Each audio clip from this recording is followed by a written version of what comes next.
창세기 15장 1절에서 7절 말씀입니다. 15장 1절은 이후에 after these things라고 시작이 됩니다. 이런 일이 있고 난 다음에 라는 뜻이죠. 14장에 있었던 사건을 염두에 둔 표현입니다. 소돔과 고모라가 전쟁에 휩싸였고 가나안 땅 북쪽에 그돌라오멜 왕을 비롯한 네 왕의 연합군이 남부의 5도시 연합군을 쳐서 이겼습니다. 패배한 쪽에 소돔과 고모라가 포함이 되어 있습니다. 롯과 모든 식구가 다 잡혀갔고 그의 전 재산도 약탈되어서 빼앗겨 버렸습니다. 그러자 아브라함은 주변 이웃들과 집에서 길리온 하인들이죠. 318명의 하인들을 데리고 와서 그 네 왕의 연합군을 기습하여 전쟁하여 물리치고 사람과 재물을 모두 찾아왔습니다. 이와 같은 큰 승리를 거두었습니다. 오는 길에 살렘 왕 멜기세덱에게 전리품의 11조도 드렸습니다. 그리고 멜기세덱에게서 신앙의 교육을 받았죠. 그에게 배운 대로 지극히 높으신 하나님, 천지의 주제이신 하나님의 고백을 아브라함도 하기 시작했습니다. 무슨 말입니까? 신앙이 한층 성장한 단계였다는 것입니다. 바로 그런 일이 있고 난 후에 1절에서 계속해서 이렇게 말씀하시죠. 여호와의 말씀이 환상 중에 아브라함에게 임하였습니다. 아브라함아 두려워하지 말라. 나는 내 방패요 너의 지극히 큰 상급이니라고 알려주십니다. 아브라함이 큰 전쟁에서 힘을 다해 싸우면서 자신의 생명이 보존될 수 있었던 것은 이제 답을 얻는 것이죠. 방패이신 하나님이 그를 지켜주셨기 때문입니다. 나는 너의 방패이다. 하나님의 도우심이 있었기 때문에 승리하였던 것입니다. 또한 아브라함이 소돔 왕의 제안, 즉 사람들은 돌려주고 내 재물 너 다 가져라 할 때 실 한 오라기도 받지 않겠다고 거부한 것, 세상 재물 거부하고 받아들이지 않았습니다. 하나님은 그에게 무슨 말씀을 하십니까? 내가 너의 재물이다 이 말씀을 하시는 겁니다. 내가 너의 지극히 큰 상급이다. 전쟁을 하면 어떤 상급을 얻습니까? 전리품을 얻죠. 그렇기 때문에 전쟁에서 승리하고 올 때 소돔 왕이 주는 그 재물을 받아도 큰 문제는 되지 않습니다. 그러나 아브라함은 그로 인하여 자신이 치부하게 되었다는 재물을 갖게 되었다는 그 말을 듣고 싶지 않았습니다. 그런데 결국 보니까 진짜 아브라함에게 있어서 재산은 무엇인가, 기업은 무엇인가? 하나님이라는 것입니다. 이 두 가지를 이 아침에 기억합시다. 하나님이 우리의 방패이시며 하나님이 우리의 재산이십니다. 하나님이 우리의 기업이십니다. 하나님께서는 아브라함을 가나안 땅으로 이끌어 오신 때부터 약속하신 것이 있습니다. 이 땅을 너의 후손에게 주겠다. 땅과 후손, 이 두 단어가 아브라함의 언약에서 가장 중요한 단어입니다. 12장 7절 말씀에서 가나안 땅으로 그를 이끌어 오신 직후에 말씀하셨죠. 내가 이 땅을 내 자손에게 주리라. 12장 7절 말씀입니다. 그리고 13장에서 보면 15절에서 이제 아브라함이 애굽에도 내려갔다 왔고 롯과도 헤어진 그 상태에서 하시는 말씀이 13장 15절에서 보이는 땅을 내가 너와 내 자손에게 주리니 영원히 이르리라. 너 지금 가나안 땅에 남아있지. 동서남북 사방을 한번 둘러보아라. 너 눈에 보이는 거 다 너의 자손에게 주겠다. 약속을 하셨습니다. 하나님은 전쟁의 승리도 이미 주셨습니다. 또한 그에게 큰 상급이심도 알려주셨고 가르쳐 주셨고 친히 증명해 나가십니다. 자, 그런데 아브라함의 마음속에 해결되지 않는 한 가지 문제가 있었습니다. 가나안 땅에서 살고 있고 비록 나그네지만 와서 거주하고 있으니까 이 땅을 주실 것이라는 약속은 성취될 것 같습니다. 시간이 지나면. 자, 그런데 문제가 하나 있습니다. 자신에게 자식이 없는데 자꾸 후손에게 그 땅을 주시겠다는 거예요. 아니, 후손이 많은 것은 뭐 그냥 먼 이야기니까 그런가 보다 했는데 지금 당장 아들이 하나 없는데 후손에게 주시겠다고 그렇게 말씀하십니다. 해결이 되지 않죠. 그 약속만 계속해서 반복되고 있는 것이 아브라함으로서도 이해하기 힘들었습니다. 도대체 이게 어떻게 될까? 때때로 하나님이 그의 백성들에게 주시는 약속은 눈에 아예 보이지 않고 실현 가능성도 거의 희박해 보이는데 그것을 이루어 주시겠다고 하시는 것입니다. 아브라함은 그 속마음을 하나님께 솔직하게 나타냅니다. 2절 말씀에서 아브라함이 이르되 주 여호와여 무엇을 내게 주시려 하나이까? 나는 자식이 없습니다. 자꾸 후손 하시는데 저는 자식이 없습니다. 어떻게 후손에게 이 땅을 주시겠습니까? 그러면서 하는 말이 그래서 제가 또 다른 방법을 하나 고안해냈습니다.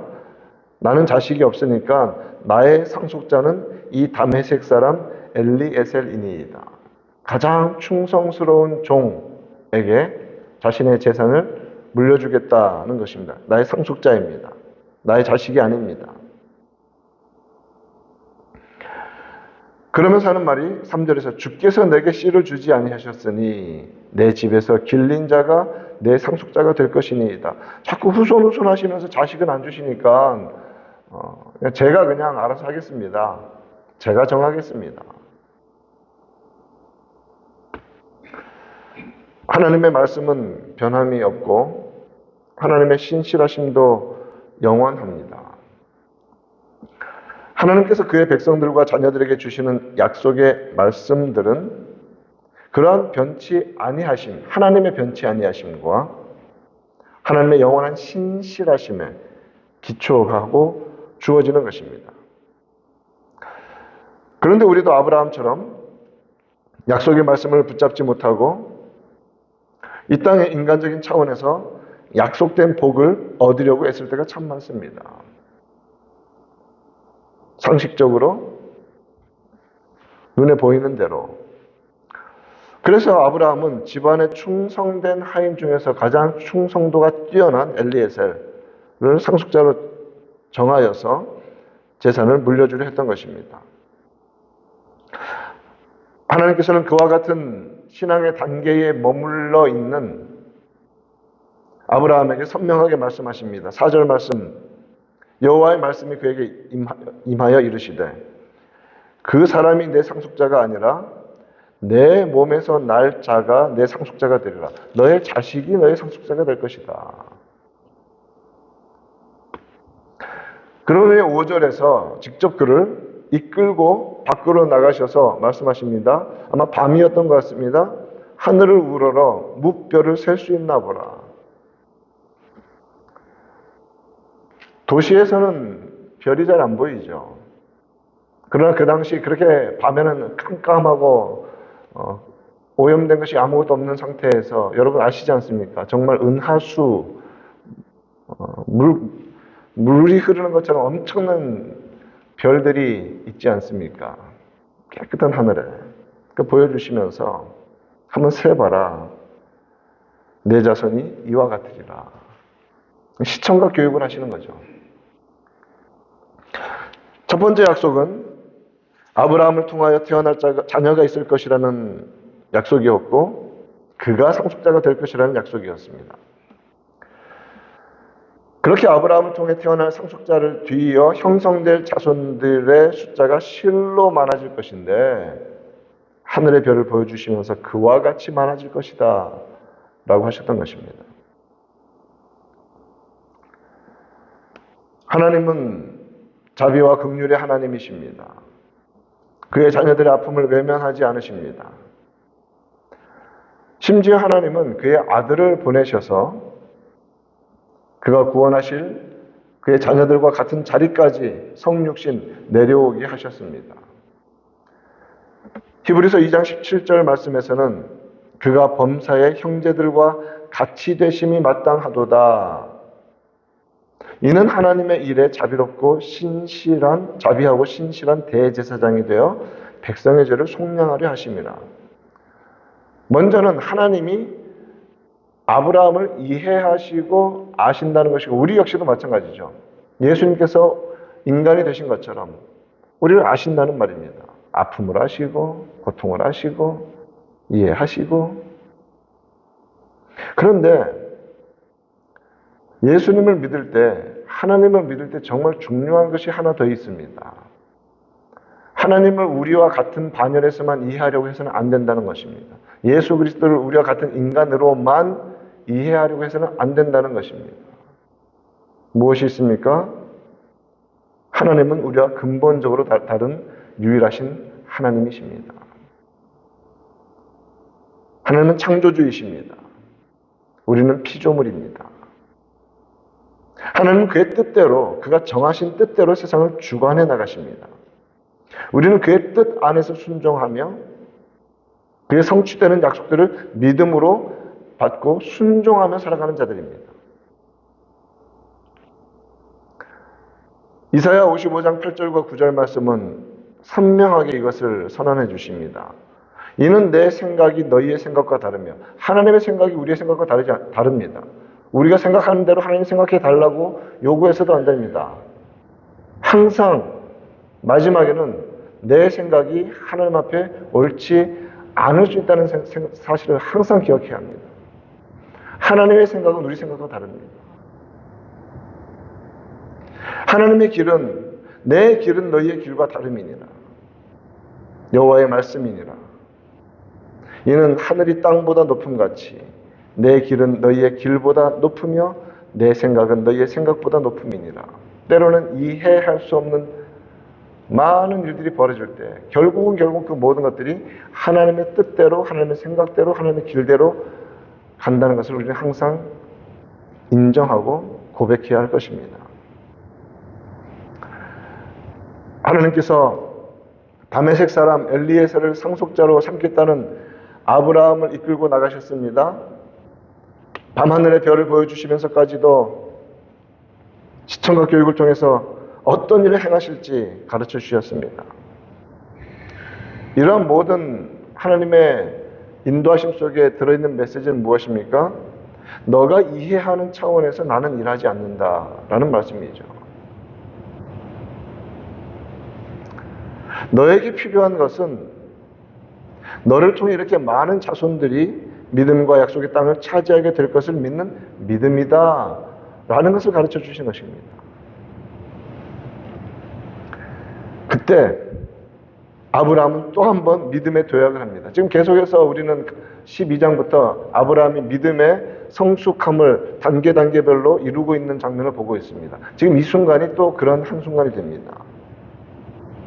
6절 말씀, 아브라함이 여호와를 믿으니 여호와께서 이를 그의 의로 여기시고, 이 말씀을 여러분 꼭 기억하셔야 됩니다. 이 말씀이 이신칭의, 믿음으로 말미암아 의롭게 된다는 그 말씀의 출발점이 되는 말씀입니다. 아브라함은 믿었습니다. 그 전까지는 상식으로 반응하고 계산하고 했지만 이제 말씀하시니 믿었다라고 6절은 선언하고 있습니다. 그러자 하나님은 어떻게 반응하십니까? 그 믿음을 보시고 그의 의로 여기셨다 라고 하십니다. 아브라함은 보이는 대로 행동하지 않고 말씀하신 것을 그대로 받아들이는 믿음으로 반응했습니다. 하나님 앞에서의 의로움은 무엇입니까? 믿음으로 말미암아 의롭게 여겨지는 것입니다. 이에 대해서 로마서 4장은 아주 디테일하게 설명을 해주고 계십니다. 로마서 4장 3절 말씀, 성경이 무엇을 말하느냐? 아브라함이 하나님을 믿음에 그것이 그에게 의로 여겨진 바 되었느니라. 율법을 지켜서 자기 공로로 인간적인 어떤 수고와 이것을 자랑함으로 의롭다고 자꾸 강조하고 자랑하는 바리새인들과 유대인들에게 아브라함이 무엇으로 의롭게 여겨졌느냐? 믿음으로 여겨졌다는 것을 4장 로마서에서는 말하고 있는 것입니다. 로마서 4장 13절은 계속해서 말합니다. 아브라함이나 그의 후손에게 세상의 상속자가 되리라고 하신 언약은 율법으로 말미암은 것이 아니요 오직 믿음의 의로 말미암은 것이니라. 공로로 구원받지 않습니다. 믿음으로 구원받습니다. 믿음을 주셨습니다. 그래서 우리를 의롭다고 여기십니다.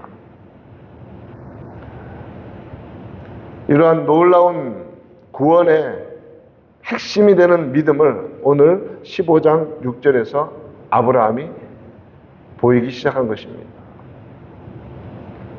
아브라함의 믿음을 본받는 우리가 되기를 바랍니다.